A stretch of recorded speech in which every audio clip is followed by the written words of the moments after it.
Good morning, I'm Joe Fryer. And I'm Savannah Sellers. Right now on Morning News Now, clearing the way. An FDA panel making a near unanimous decision to recommend Pfizer's COVID-19 vaccine for children as young as 5. We're in a very difficult decision-making process. It is pretty clear to me that the benefits do outweigh the risk. More on the debate that led up to that vote and the next steps before eligibility opens up to 28 million kids as the number of new COVID cases nationwide drops dramatically. Are we finally turning the corner on the pandemic? State of emergency this morning, much of the East Coast under threat and on alert as the first nor'easter of the season brings relentless rain, high winds, and dangerous flooding just 1 month after the devastation from Hurricane Ida. We'll show you the areas hardest hit. Plus, our Bill Cairns tells us where the storm is heading next. Under fire, top executives from YouTube, TikTok, and Snapchat defending their own platforms in front of Congress following that massive document leak and claims of questionable practices by Facebook. The heated exchanges on Capitol Hill and how this could lead to sweeping new laws for social media.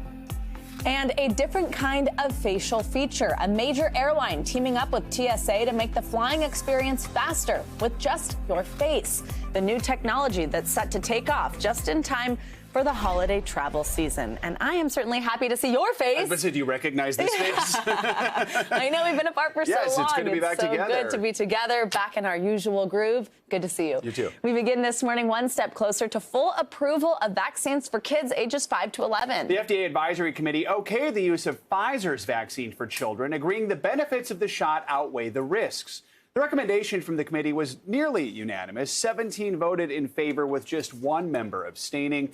Well, several concerns were raised during the review. Many advisors were encouraged by the fact the kids' vaccine uses a lower dosage. Next up, the FDA will discuss the committee's recommendation in the coming days. If approved, the CDC will then meet next week to review the data from Pfizer. It's up to CDC Director Rochelle Walensky to give final approval, potentially giving parents the option to vaccinate their kids before the holidays. This all comes as COVID cases continue to dramatically drop across the country. The latest CDC data shows cases have decreased by 57% since the peak of the Delta wave in September. That's renewing hope the U.S. could be turning a corner in the fight against COVID. NBC News medical contributor Dr. Uche Blackstock joins us now with more. Dr. Blackstock is an emergency medicine physician and the CEO of Advancing Health Equity. Doctor, always good to have you with us. Let's begin with vaccines for kids.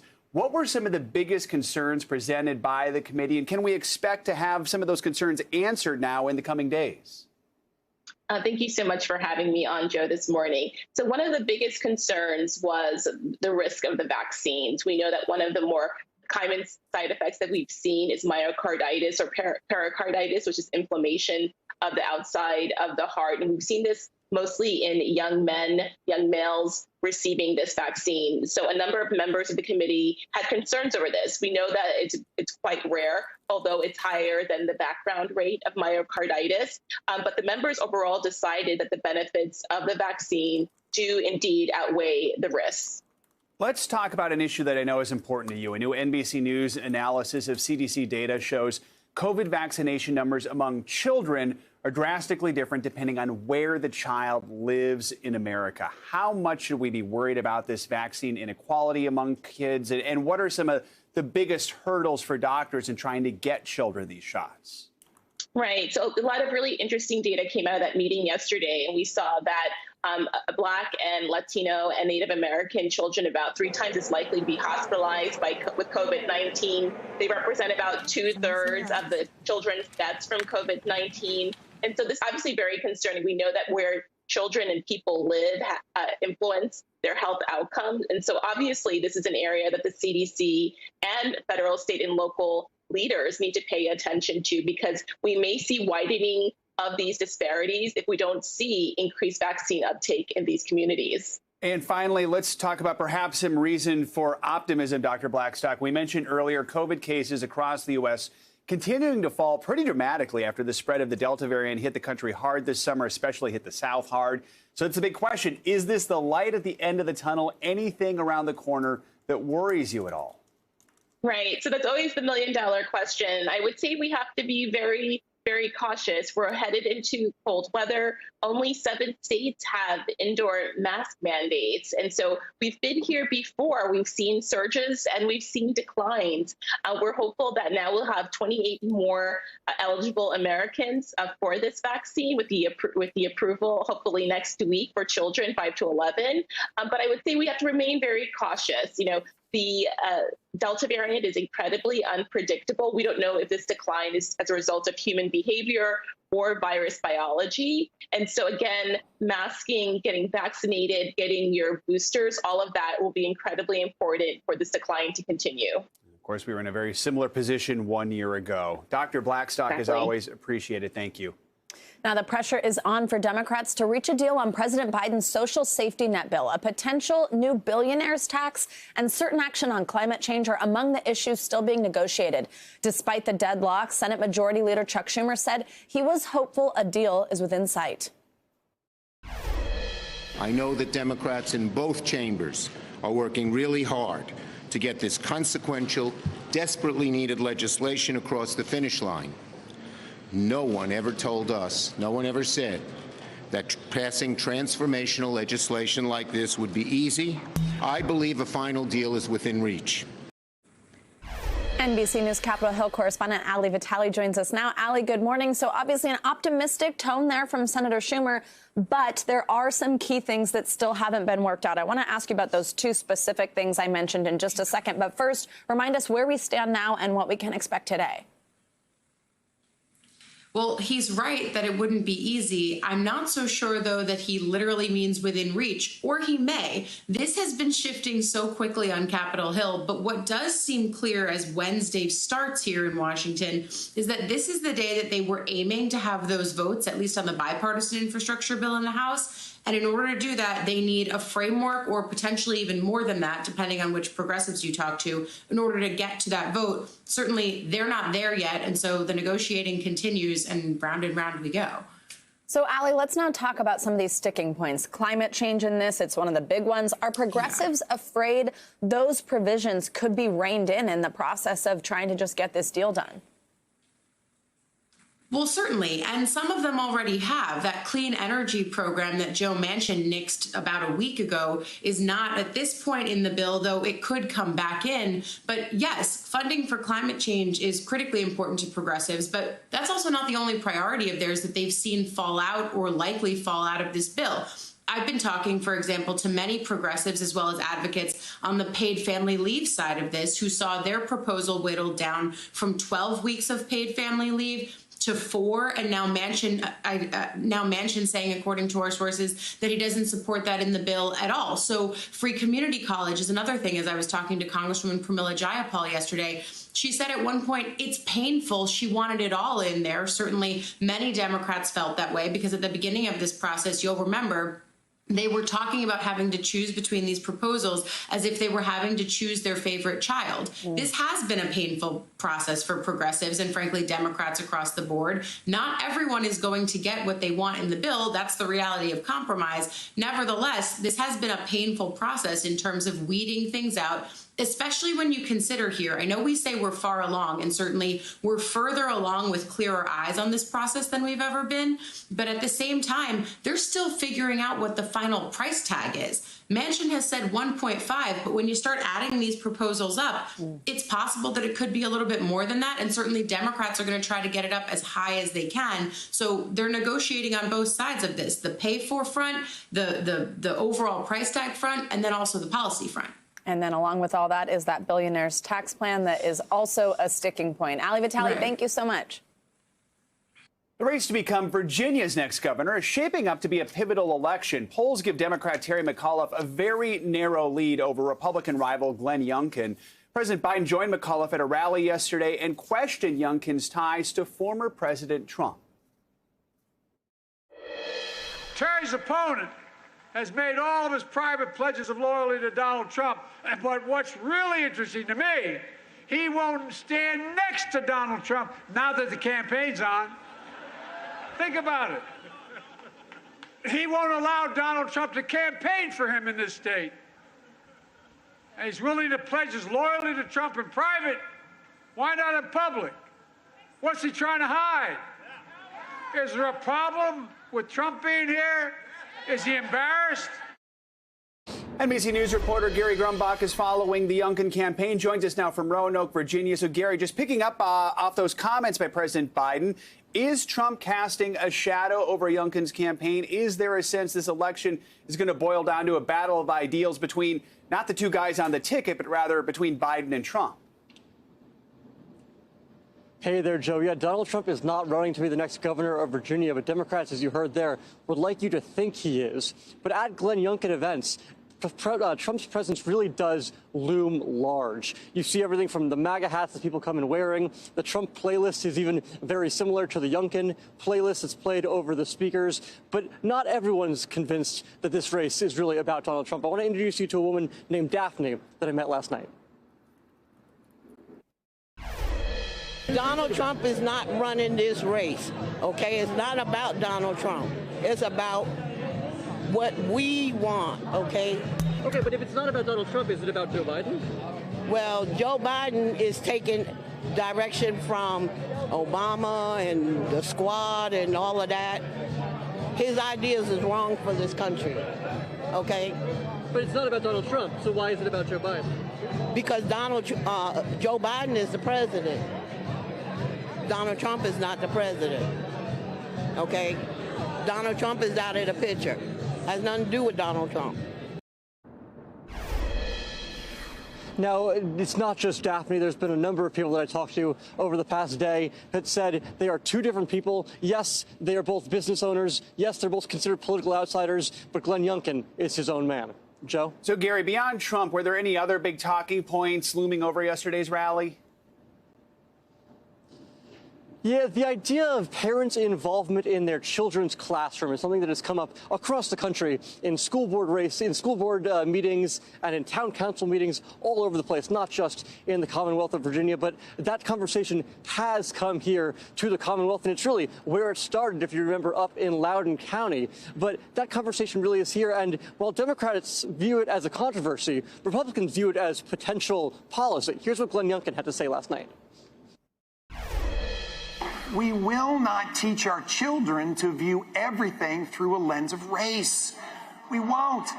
Friends, today a political ideology has made its way into our classrooms. It forces all the kids to view everything through a lens of race. It divides us into buckets. And then it pits our kids against one another. Our kids aren't brought up that way. They're brought up to love everyone. On day one, I will ban critical race theory from being in our schools. Now, what exactly would he be banning there? Well, critical race theory is the idea of the fact that racial bias is baked into U.S. laws and traditions and really institutions as a whole. So Democrats think that's an important thing for students to learn about in school. Republicans think otherwise. Joe? So interesting, this race. You've got huge national issues at the presidential level, and you've got incredibly local issues at the school board level. So, Gary, less than a week until the election, and polls they're pointing at a very tight race here. How is the Youngkin camp feeling right now? What's next on the campaign trail for them?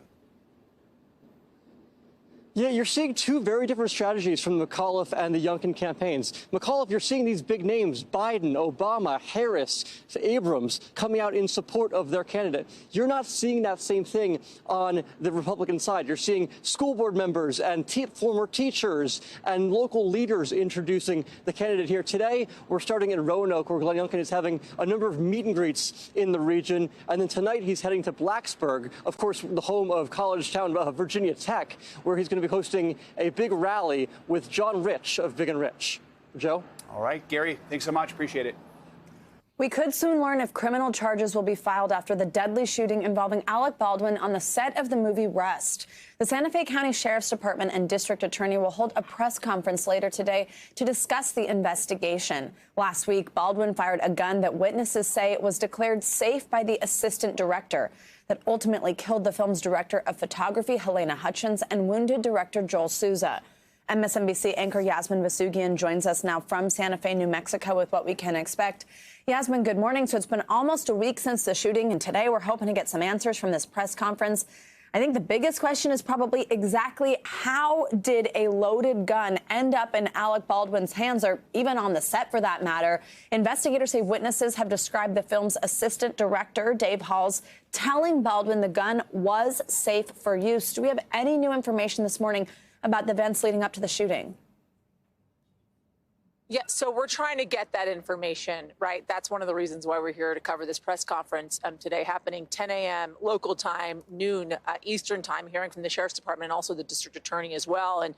And you mentioned the possibility of criminal charges. The district attorney essentially saying, listen, nothing is off the table. This is going to be a very long and painstaking, Savannah, investigation. It could take weeks, if not months, because of the number of folks they actually have to interview, the number of possible witnesses that were a part of the Rust production crew. And that's going to have to kind of go through the rigmarole to make sure that they are going forward with the right path. You talk about and you ask about the events leading up to the shooting of the cinematographer, Helena Hutchins, and we have read the affidavit now that was just released a few days ago, talking about the events leading up to that moment. It seems as if 6 crew members had actually walked off the set earlier in the day because of late pay and safety standards. Because of that, they had gotten a late start to the production.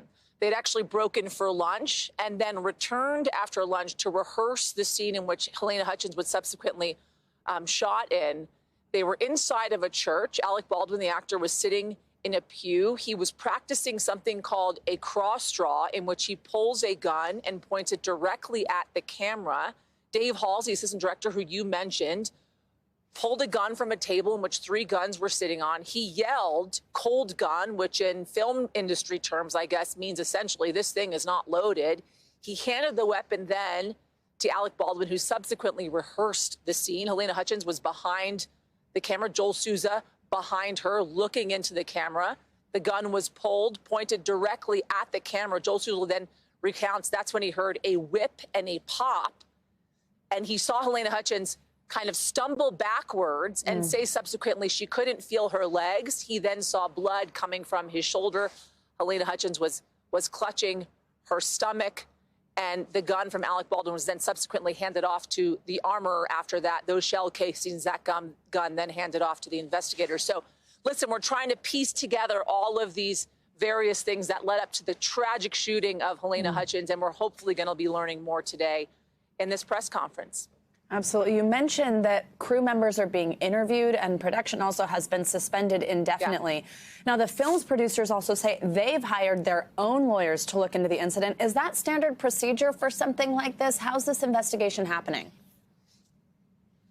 Yeah, it is pretty standard procedure. So you got OSHA, Occupational Safety and Health Administration, right? It's very standard procedure for them to look into any kind of workplace death. So that is the standard practice for a situation like this, and they're going to move forward with that. Subsequently, the Rust Film Production has hired their own outside law firm that will sit in on all the crew members' interviews with OSHA. And this is something that we have seen before. Obviously, this is not something that happens quite often, but nonetheless, it is Savannah standard procedure. All right. Yasmin Vasugian in New Mexico for us. Thank you so much. Millions of Americans along the East Coast were clobbered by strong winds and heavy rain from that powerful nor'easter. The severe weather has left more than 350,000 residents in Massachusetts without power. That number continues to grow this morning. Across the region, many are beginning to clean up as the storm continues to make its way up the East Coast.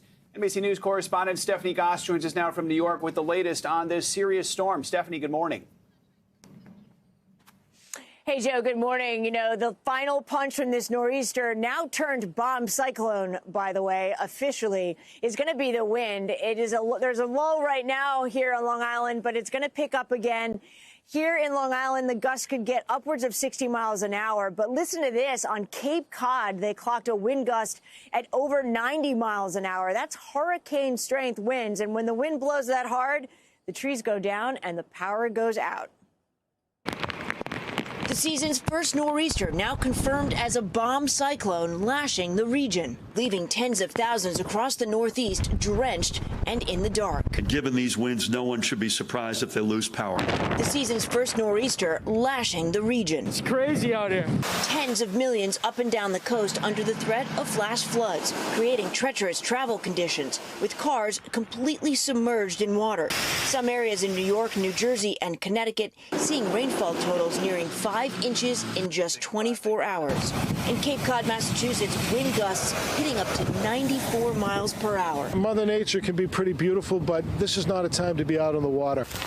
The wind knocking down trees and power lines.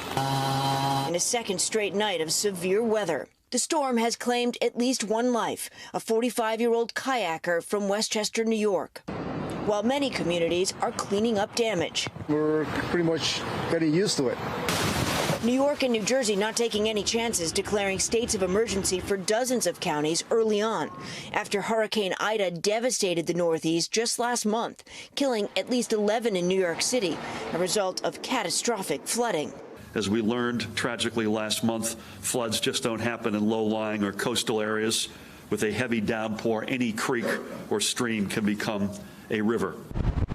The unpredictable storm coming after the other bomb cyclone that ravaged the West Coast earlier this week, delivering a final blow before it makes its way out. Just adding insult to injury, but just trying to take it in stride. I'm glad I'm safe. This slow-moving storm will finally clear out of here, but the cleanup is not necessarily going to be easy. The weather's not going to cooperate. It looks like we've got rain, more rain coming at the end of the week. Joe and Savannah, back to you guys. All right, Stephanie, let's check that out and get the latest updates on this early season nor'easter. Now, Stephanie reports a bomb cyclone. Our meteorologist Bill Cairns joins us. Hey, Bill, good morning.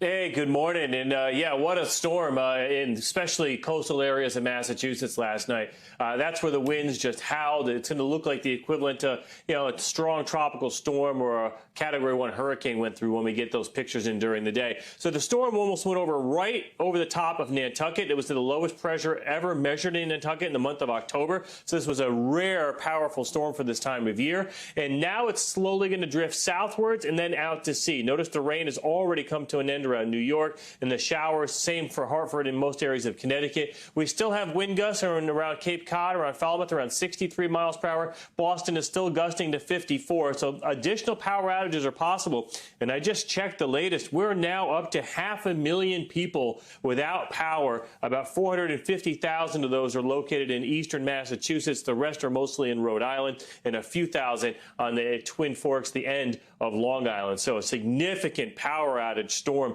and event. Line crews will have their hands full in the next couple days trying to get things restored. So still have those high wind warnings that are up from Boston southwards all the way through the Cape, down to Newport, and even the Twin Forks of Long Island. 40 to 60 mile per hour gusts possible. As Stephanie mentioned, we've had numerous weather gusts, wind gusts up to 80 miles per hour plus from the islands all the way through Cape Cod. So this is how it will look during the day today. The storm slowly moves out. A little bit of rain left from Boston to the Cape, but most other areas will remain dry this afternoon. We also have some severe weather to worry about. Down along the Gulf Coast is the other area of concern. We got about 13 million people under a slight risk or enhanced risk of severe storms, especially in Louisiana. So our active weather pattern continues, but the headline is, you don't mess with 80 mile per hour winds. Even an area like Cape Cod, guys, it gets hit often. 500,000 people waking up in the dark. Wow. All right, Bill, thank you so much. We'll get more from you next hour. The frenzied U.S. troop withdrawal from Afghanistan led thousands of Afghan refugees on a months-long journey for a search for a new home.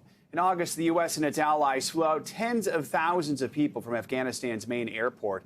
The U.S. sent them to places like Ramstein Air Base in Germany, where thousands slept in tents awaiting their next moves. Axios reports as many as 55,000 are on military sites ready to be resettled. And now the State Department is trying to make that process easier. Secretary of State Antony Blinken announced Monday the launch of the Sponsor Circle program for Afghans. It allows private citizens to sponsor refugees, meaning they don't need to be directly affiliated with nonprofit groups or NGOs geared toward refugee resettlement. Joining us now is Sasha Chanoff, founder and CEO of Refuge Point. His organization has helped resettle over 87,000 refugees. Sasha, good morning. Thanks for joining us. So tell us, how is this new State Department program going to impact your organization? Does it expand your resettlement capabilities? And what will it be like to work with private citizens rather than organizations? Yeah, good morning, Savannah. Good morning, Joe. This is such a welcome innovation in the U.S. resettlement history. In fact, our organization is known as an innovator in the refugee resettlement space. We bring solutions to crisis situations, and we're collaborating with others, the Community Sponsorship Hub, which is a lead organization on this effort, to really enhance the U.S. and American resettlement capacity. As you just noted, there are 56,000 Afghan evacuees on 8 military bases around the country. And the existing resettlement infrastructure right now, a ton of agencies that are ramping up as quickly as possible, don't have the capacity to integrate those people as quickly as needed. So this announcement and this program comes at a crisis time, at a historic moment that enables Americans to band together in groups and support Afghans. Sasha, let's look at the rules, which are pretty strict. The State Department requires groups of at least 5 people to sponsor refugees. They also need to pass background checks, and they can raise roughly $2,300 to sponsor each refugee they take on. How do you hope this program and these requirements alleviate the refugee resettlement process? Well, so what it'll do is really augment that process. It'll enable Americans around the country to volunteer to help. We're already seeing veterans who are leading the way on this, and people across religious and political divides, actually, too. It kind of really helps to rebuild a badly eroded sense of common purpose. But what it does is it creates more opportunities for Afghan evacuees to move off bases as quickly as possible. And Canada actually has a similar program that's been going on for 42 years, and it's really helped to transform Canadian society.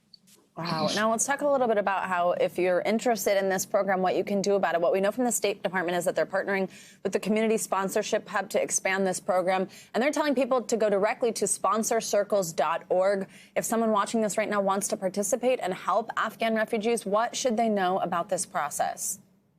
Yeah, Joe and Savannah, you can do this too. So 5 Americans need to come together. They fill out a form on the community sponsorship on the website that you just identified. And that form will take them through a series of questions. But essentially what it asks people to do is really play a primary anchor role in resettling an Afghan family. That includes meeting people at the airport, arranging housing, helping to enroll kids in school, and doing all the other necessary integration measures that people will need for at least 90 days. But what I've found personally is when you engage in this sort of thing, it can really transform your own life. It's the most profound experience when you play a role in helping someone who's lost so much, who's been shorn away from their country and lost their many family members and others, to rebuild. Absolutely. Sasha Chanoff, thank you for what you're doing, and thank you so much for joining us this morning. Thanks so much. Let's take a look at what else is making news around the world this morning. Raf Sanchez is with us today from Tel Aviv. Hey, Raf, good morning. Savannah, Joe, good morning. The Queen has pulled out of next week's COP26 climate summit in Scotland on advice from her doctors to rest. The 95-year-old monarch spent a night in hospital last week, but she has been carrying out some official duties since then, and she will address the summit via a recorded video message. In Sudan, the Prime Minister has been allowed to return home for the first time since Monday's military coup, but he remains under guard. That's according to his office. The Prime Minister and his wife were arrested at dawn at the start of the coup, and several other ministers remain in captivity in unknown locations. And finally, it feels like the last Olympics just finished, but the next ones are actually right around the corner.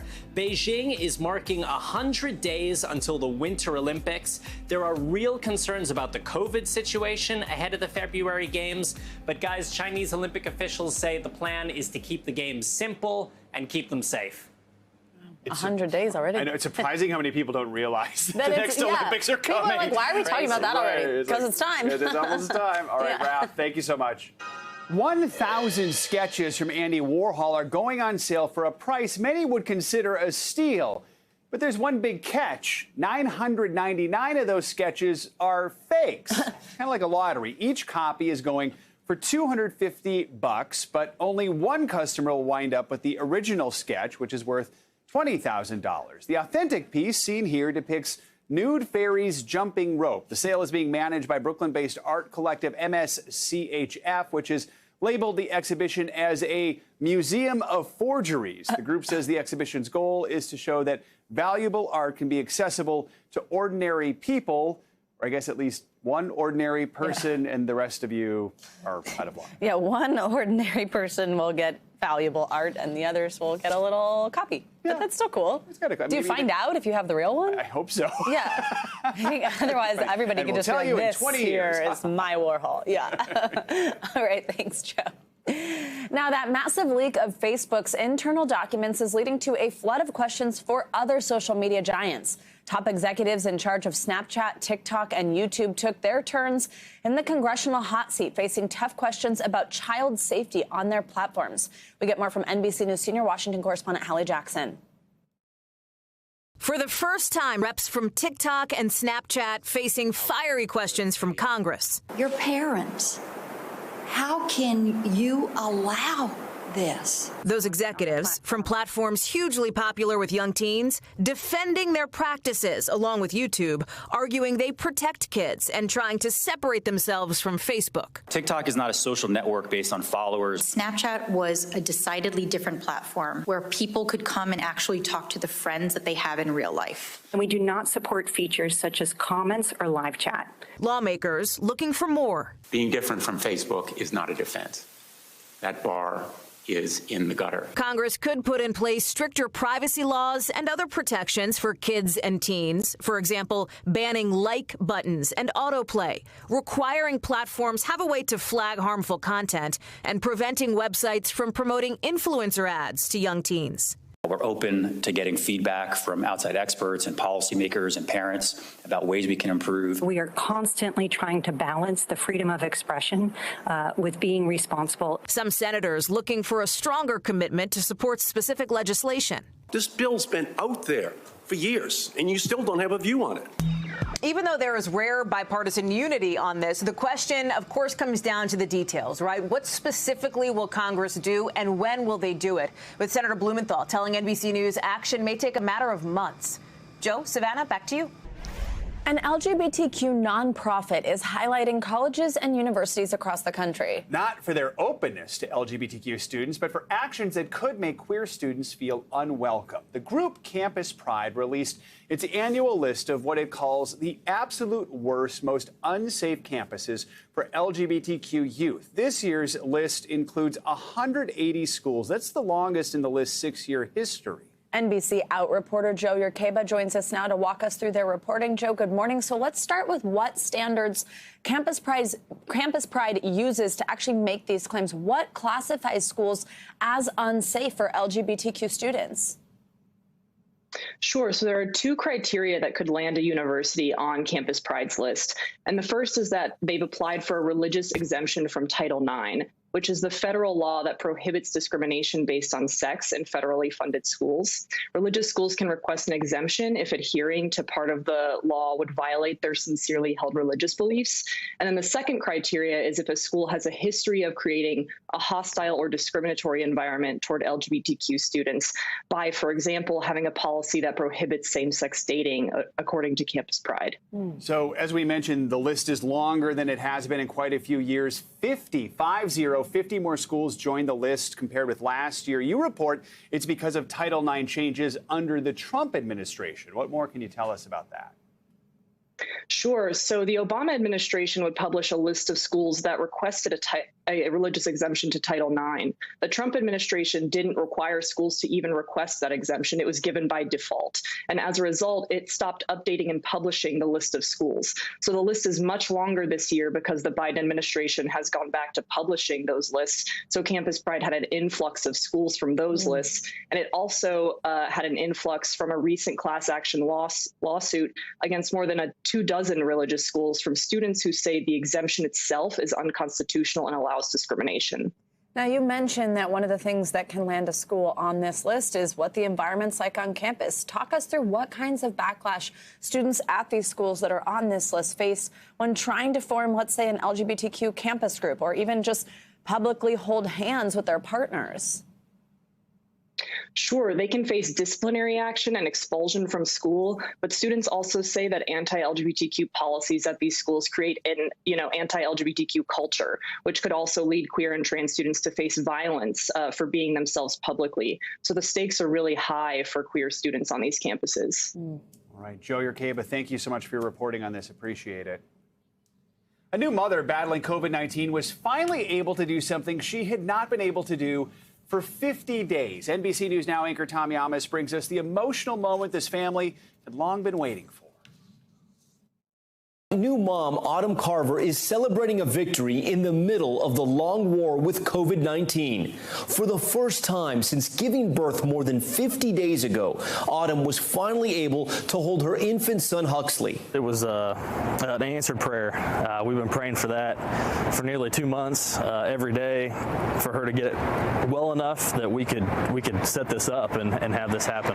The 34-year-old gave birth to her third child in late August while battling COVID at Methodist Hospital in Indianapolis. While Huxley was able to return home to his 2 older sisters within 10 days, his mother remained on a ventilator for more than a month. She's fought and fought and fought for her life every single day. After weeks of gradual progress, doctors proposed a plan for Autumn to finally meet Huxley, a physical and emotional milestone the family had been waiting for. So I met him at the door of her room and grabbed Huxley out of his car seat, and it was a very special memory that I'll never forget.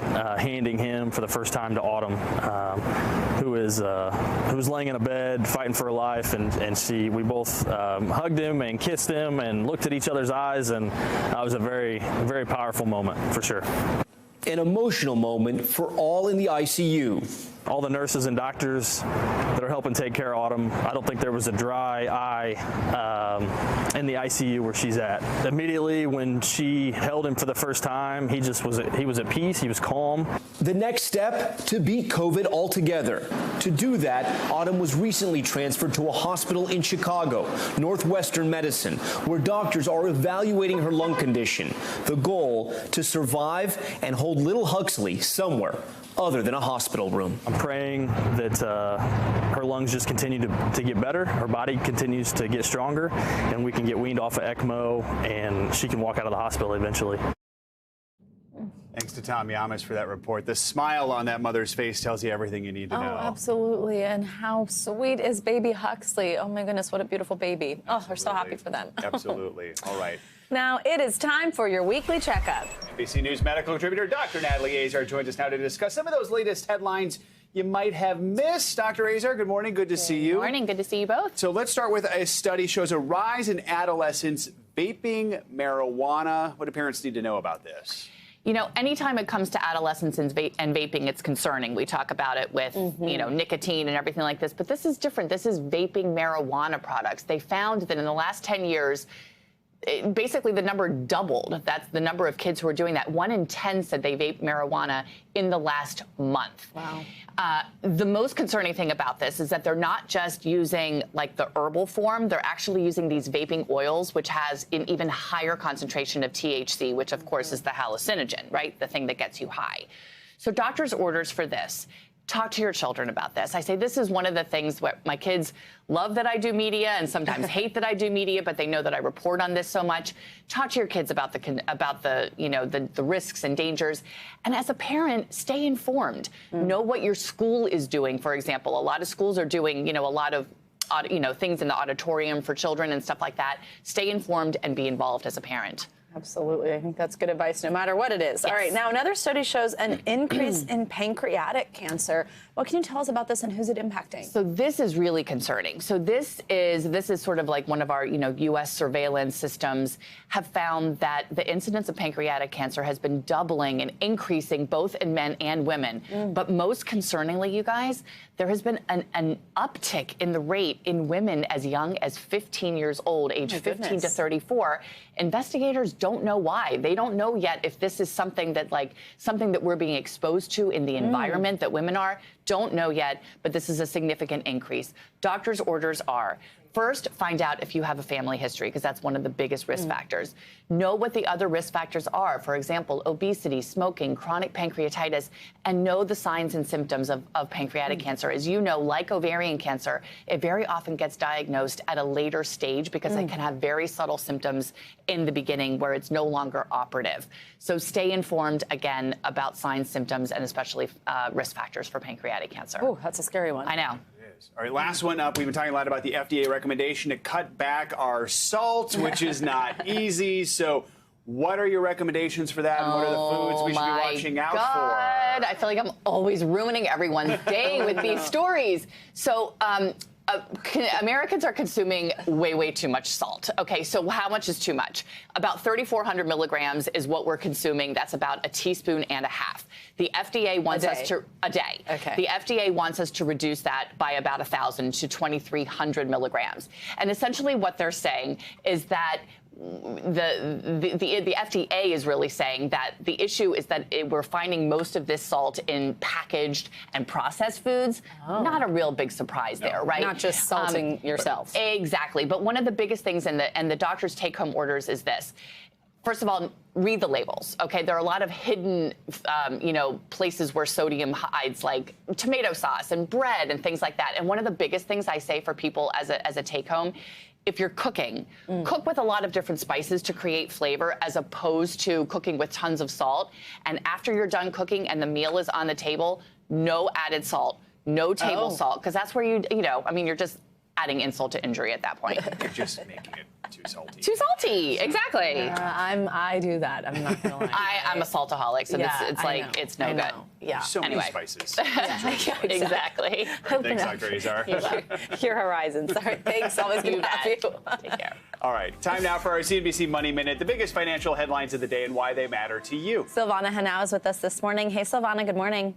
Good morning, guys. So the earnings boom for big tech rolls on. Microsoft and Google's parent Alphabet smashing Wall Street estimates with combined revenue of $110 billion in the latest quarter. The gains coming from continued demand for cloud computing thanks to the shift to remote working, while ad sales have strengthened at Google on a pickup in travel and retail trends around the world. Microsoft stock is up 42% this year alone, and Alphabet nearly 60%, well outperforming the gains from the broader market. Netflix wants to turn a former Army base in New Jersey into a new production hub. The New York Times first reporting Netflix will submit a bid for a nearly 300-acre portion of Fort Monmouth. The facility would include sound stages, post-production buildings, and backlot space for filming. Fort Monmouth was officially closed back in 2011. This would be the second largest production site for Netflix behind its studio in New Mexico. And for the 10th straight year, Taco Bell is giving away free Doritos Loco Tacos with its Steal a Base, Steal a Taco World Series promotion.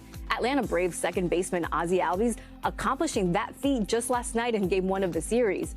Taco Bell says the giveaway will happen November 4th online, in-store, or through the app. And while no purchase is necessary, but there is a limit of one per person. Back to you guys. All right, marking the calendar. We know what we're doing for lunch on November 4th. Yeah, I know. I don't know. I've never tried the Doritos taco thing. I don't know. Well, November maybe 4th, too much. maybe. I do like them both, though. No, Taco exactly, and November Doritos. 4th. All right. Thanks, Ivana. Biggest Airlines is rolling out new facial recognition technology. That's right. The goal is to ease the process through airport check-ins and security screenings. NBC News correspondent Tom Costello reports on the new tech that could make getting to your assigned seat much faster. Hey, Savannah and Joe, good morning from the world's busiest airport. If you haven't been in an airport lately, you should know 2 million people a day are now flying, up 120% in just a year. Here comes new technology to make your journey a little bit easier. Just in time for the holiday travel rush, Delta Airlines and the TSA taking facial recognition to the next level. State-of-the-art technology rolling out here in Atlanta, also Detroit. For those who opt in, no more scanning your paper ticket or mobile boarding pass. All you'll need is your face. Passengers will check in using the phone app with their passport photo on file. Once here, no need to show your driver's license to an agent. Simply walk up to the kiosk, drop your mask, The camera then compares your face with the photo on file and spits out your bag tag. Put the bag on the belt and off it goes. To join the program, you must be a Delta SkyMiles member and have TSA PreCheck. Then just upload your passport. Security checkpoints also get easier. Once you're in the TSA PreCheck lane, you simply walk up to the camera, take off your mask, and come on through. And you're through.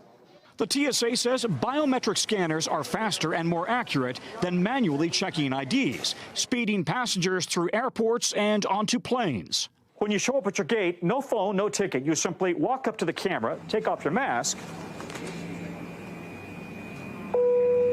Welcome aboard, sir. You're done. A lot of people may be concerned about their photograph in your system for privacy reasons. Absolutely. We, in fact, do not store any imagery of any customer. All we do is once this kiosk takes your photo, it maps that photo with what Customs has in their database based on your passport information. Soon, Delta and the TSA plan to expand to New York's LaGuardia Airport, Minneapolis, LAX, and other hubs, taking facial recognition from the curb to the jet bridge. You know, in many ways, this technology is not unlike the facial recognition we all use to unlock our phones, and many businesses require to just enter the building. During the pandemic, Delta decided to spend big on this technology, believing it would give them a competitive advantage, and that this is, in fact, the way that technology is going. We are all going to be interacting with each other and the world through this kind of biometric security and interaction. Joe and Savannah, back to you guys. Thanks for watching our YouTube channel. Follow today's top stories and breaking news by downloading the NBC News app.